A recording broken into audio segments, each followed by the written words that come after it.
This video is sponsored by Brilliant.org. It was suggested to me on Twitter that now that I am completely done with university, I've done my undergraduate, my master's and my PhD, I could look back and ask, what could I have done differently? This is actually a thought experiment that I keep myself up with at night sometimes, where I think back to specific events or to just general changes in behaviour and how my life would have been different if I'd done those things. As it is, I'm very happy with the way that my life has turned out, and I actually wouldn't go back and change anything even if I could.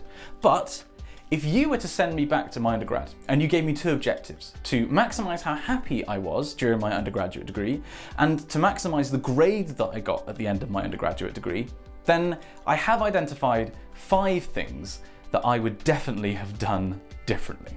Number 1, end my relationship before I went to university. Well, we're going in hard today. Before I elaborate on this one, I just want to be very clear that this is specific to my situation. I'm not saying that everybody in a relationship going to university should separate from their partners. I don't want to be responsible for like a million heartbreaks around the world. In my case though, it definitely would have given me a better experience at undergrad. And I also should be clear, this is something I've actually talked about with my ex-girlfriend. We both agree that we shouldn't have carried the relationship on to university. Why was it a bad idea to continue our relationship to university? Well, I was studying at Oxford and she was studying at Cambridge. I mean, that wasn't the problem. And we would see each other every week. I would go and visit her every other week and she would come and visit me every other week. And that meant that during the week, I was working flat out. I was working like 9 a.m. till 10 p.m. every day, didn't socialise, did nothing really but work. Even on the weekends, I actually also did work with her, but we'll get to that in a bit. The problem was I was clinging so tight to the mast of the relationship that I didn't develop a support network in Oxford. I didn't have a friendship group, and by the time most of my year left, because I was on a 4-year course, most people were on 3-year courses, I don't think there were very many people in my year that would have called me a friend. And that is a profound regret that I missed an opportunity to make friends with a bunch of interesting people. And a profound regret that I didn't have a support network of friends to help me when things got tough, which they frequently did. Maintaining my relationship from school into university definitely negatively impacted my time at undergraduate. I'm not saying that everybody would benefit from separating from their partner, because this is obviously an individual response. But in my case, it's probably the single biggest thing that I would have changed at my undergrad. Secondly, I would have worked less. Now I know that I said that one of the objectives here was to try and maximise the grade at the end of my undergrad, which is hopefully, what a lot of people watching this video are probably looking to do. I genuinely believe though that I would have done better at my degree if I hadn't pushed so hard, if I'd actually taken a step back from my degree and not worked for 12 or 13 hours a day every day during the week. You will not do well in a degree if you don't work hard. That's just a fact. Even the smartest people at university have to put the time in to reach their potential, and anybody who claims they don't have to work hard is just sort of trying to show off. There are, however, 2 sub-points here. 1, burnout, and 2, the difference between working hard and working smart. Firstly, if you just push and push and push and put all your time into working like I did, then you will burn out quite frequently. And this happened to me at undergrad a lot. I would just make myself sick because I was trying too hard. I was so tunnel vision on. I'd got into Oxford. I didn't think I belonged there. I was starting from the very bottom of the ladder in my head. I had to work my absolute hardest in order to get by. But that resulted in me burning out and doing worse than if I'd just taken the pace down a little bit and worked more consistently over the course of the year. Because subpoint number 2, there is a massive difference between working hard and working smart. You will need to put in a larger number of hours every day in order to work, but it doesn't have to be an overwhelming number of hours if you plan your time and you structure your studies in an appropriate way. This was definitely something I got better at towards the end. In my 3rd year, I developed a system of spaced repetition where I would have a diary of covering not just during the revision period, but also during the whole year, when I would cover stuff that had been covered in lectures.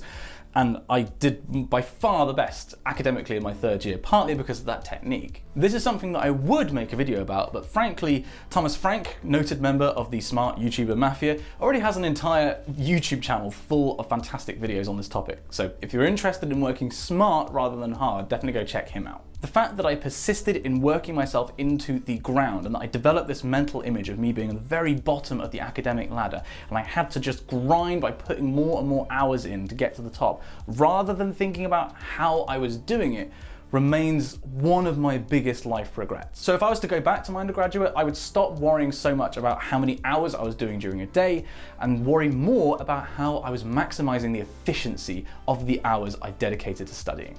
This actually directly leads on to my next point, committing to extracurriculars. During my undergrad, I played in a wind band. I was actually the manager of the wind band for a year when I played saxophone. I did a little bit of rowing. I did 2 terms of rowing for my college and a little bit of physics society, and that was kind of it. Like I said before, I spent almost my entire time working during the week and then seeing my girlfriend on the weekend. I just didn't take time to do things that I actually enjoyed doing. Compare that university routine to school, where despite the fact that I was doing debate, hockey, discus, scouts, school officers, I was getting top grades across the boards because I was happy. And I was happy because I was doing stuff that I was interested in outside of my studies. My mental health improved so much when I moved from Oxford to Exeter. Obviously, lots of changes happened with that transition. But I think one of the key things was that I committed to singing and doing music and doing a lot of it. I dedicated a lot of time alongside a PhD, which is not exactly a minimal time commitment, to an extracurricular that I love doing. If you are in good mental health, you can study better. It is as simple as that. If you neglect your mental health for a long period of time, you will not perform at your best academically. In exactly the same way that if you neglect your physical health, you're not going to perform at your best in a race or a weightlifting competition. You have to maintain a certain level of competence. This is something that I understood without really knowing it at school, and something which I rediscovered during my PhD, but during my undergraduate I just threw it out of the window. So if I was to go back, I would set up a timetable and fence off slots for time off and doing extracurriculars. I commit to doing some music, doing some sport, spending time and socializing with friends, and ring fence time that is for me.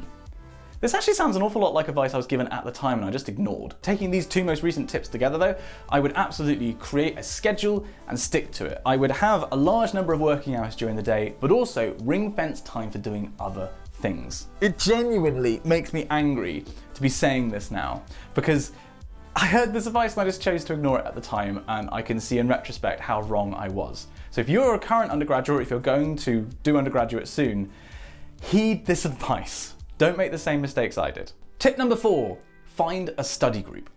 I would estimate that I spent about 90% of my time during my undergraduate on my own, like entirely on my own. Obviously, I went to lectures and you'd see the same people all the time. You develop a couple of sort of friends from that group and maybe sit with them, although I think I did actually quite frequently sit on my own. At Oxford, you have tutorials, so doing tutorials which are 2 or maybe 3 students with 1 academic. Same students every time, so you sort of get to spend time with them. And then you also have lab work for some of the year, so you're gonna have a lab partner where you do experiments for a couple of hours a week. But the rest of the time, I was always on my own. I was always in the library working on my own.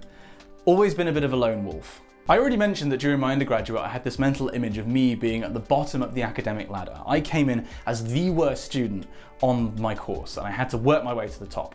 And another part of that mental image was that I had to climb alone. I had to work out how to do absolutely everything on my own and derive as much from basic principles as I possibly could without any help from others. I think in part that's a laudable attitude, and I think it is important for physicists to be able to derive pretty much anything from first principles, but that doesn't mean that you should have to learn it on your own. One of my favorite TV shows of all time is Community by Dan Harmon, and I think one of the reasons that I like it so much is that it is just so different from my educational experience.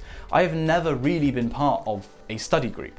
The one time that I was in anything approaching a study group was a disparate group of students in my 4th year who revised together. And Calvin, Dan, and Cherry, if you're watching this, those hours that we spent revising together in those rooms are some of my most precious memories from Oxford. They're some of my favourite, some of the very few happy memories I have. I look back on revising with a group of people and chatting and being social and making studying something which I could enjoy. And I just wish that I'd done it from day 1 rather than waiting until the 4th year of my degree. Those of you familiar with the Oxbridge system may be thinking, well, hang on, there were other people on your course in your college, why weren't you working with them? And in some cases, I think that works, right? In our college, we were just quite different people. We didn't really gel as a group. We didn't get on very well, so it didn't work out. It happens. But my failure here was to sort of give up then. There was a whole university. There were 200 people in my year, at least to begin with, before we lost like a third in first year. At least 100 people doing my degree in my year that I could have reached out to, that were probably suffering from the same problems of isolation and loneliness. I did attempt to set up something in my fourth year, again, which was called the We Suck at Theoretical Physics Club, but it turned out that a bunch of the people in it didn't really suck at theoretical physics, and we never met up. If I was to go back to the start of my undergraduate, I would 100% be more social and try and get to know other people on my course and get a study group together and get people to share the load of problem sheets so we can teach each other and revise together. It would have made me feel like I wasn't so completely alone and so completely crushed by the academic pressure. I'm not saying that I would go back and try and make my university experience like the study group and community. I know a shortcut through the Turkish district. Just having people to share the load with would have been a massive help for my mental health. Then lastly, tip number 5, using external resources. When I was studying a given module in my undergraduate, of course, I would use the lecture notes. I would go through the problem sheets which were set by the tutors. I would refer to the course textbook, or textbooks if there was more than one. But that was pretty much it. Now the funny thing is, I did best in my third year when I actually expanded this a little bit. As well as looking through my course's notes and looking through the course textbooks, I would actually take notes from textbooks that were a little further afield, that weren't recommended but that were in the college library, or taking notes from online resources. I did the best in that year for just some reason that I can't quite put my finger on. When you're learning and creating your own set of notes, your learning is greater than the sum of its parts. The more components you add to it, the more perspectives that you can throw on a particular object, the better you will understand that object. There are hundreds of physics degrees going on around the world, and some of them have great resources that are available online. But beyond that, there's also MOOCs. There are also, of course, textbooks that your lecturers might not be recommending. There are so many resources that you can use to supplement your learning, and I didn't do enough of that. And when I did do it, I did much better. So if I was to redo my undergrad from the beginning, from the very first day, I would start finding resources from other universities, reading other courses, notes, and whilst, bearing in mind what I said before about not just working hour after hour after hour, it's trying to work smart. It's trying to work in a way that uses all the resources at your disposal to maximize your grade at the end. Perhaps I was victim to this idea that, no, I should be smart enough to understand whatever is put in front of me. I should be able to work this out. You don't have to make life hard for yourself. The degree is hard enough on its own. Use the resources that are available to you from outside of your course. Now, if I were to redo my physics degree starting today, then one of the educational resources that I've been using myself recently would port over perfectly into that, and that's brilliant.org. I've been using Brilliant recently to teach myself some machine learning, which is featuring in a project that's going to be coming out on this channel in a couple of weeks. Brilliant is an educational website focusing on maths and science that emphasizes learning through doing and learning through solving problems, specifically learning through getting problems wrong. In this video, I've talked about some of the deficiencies in my self-image, my mental image when it came to university, and one of those problems was that I thought that failure was always bad. Brilliant makes it very clear that if you get a problem wrong, it's not a reflection on you, it's an opportunity to learn. And it's actually fine that getting stuff wrong is part of the learning process. The courses themselves are brilliantly written, super clear, break things down into bite-sized chunks and test you and make you learn through solving problems on the go. And then as well as the courses, there are daily problems uploaded to Brilliant to keep you sharp across a range of subjects. I honestly think that Brilliant is one of the most impressive educational resources across the entire internet, and I've been using it a lot recently. If you'd like to do the same, then go to brilliant.org/Simon Clark, and the first 200 people to do so will get 20% off their premium annual subscription. Thank you for watching this video. This one's been quite cathartic to film, and I hope that my ramblings and reflections have been at least vaguely instructive and useful to some of you. If you would have done things differently in your undergraduate, then do pop your recommendations in the comment section below. I'm going to be really interested to read these. Of course, thank you for watching the video. Pop it a like if you enjoyed it, subscribe if you haven't already, and I'll see you in the next one.